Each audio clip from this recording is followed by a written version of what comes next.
comme on dit, chaque citoyen a droit à la parole et celui qui parle, c'est lui le premier responsable.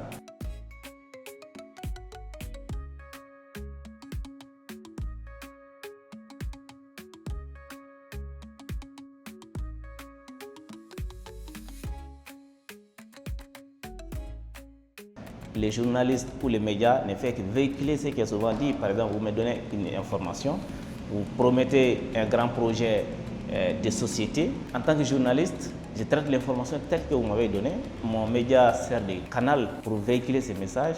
Et si cela s'avère que vous n'avez pas l'intention d'aller au bout de ces projets, est-ce que moi, journaliste, peut-être je peux revenir pour dénoncer cela, pour dire que les choses ne sont pas passées dans les délais.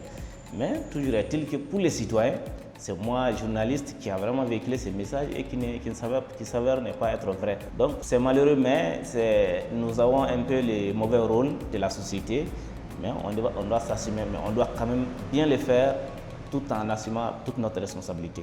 De plus en plus, les organisations de fact-checkers ont vraiment accompagné les journalistes à comprendre certaines notions.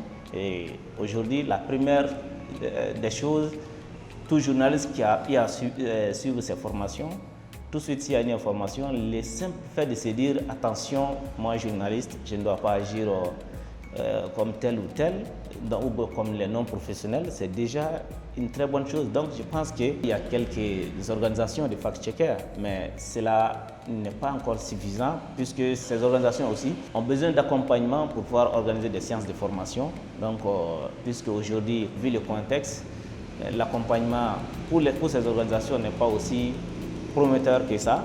Donc, je dirais que je ne peux qu'interpeller les autorités à vraiment regarder ce côté et à initier davantage d'accompagnement auprès de ces organisations spécialisées dans la vérification des faits, afin que ces derniers aussi puissent multiplier les séances de formation, afin que tous les journalistes deviennent à la fois des fact-checkers.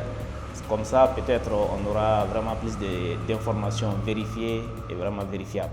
Les citoyens maliens, je m'excuse du terme, mais à travers les informations, devient de plus en plus manipulable. Le premier défi, c'est vraiment la sensibilisation du citoyen. Et le deuxième défi, c'est vraiment la structuration de nos médias. Et peut-être un troisième, c'est aussi que les autorités, aujourd'hui, il y a des propositions de renforcement des textes qui sont faits, mais qui sont entre les tiroirs.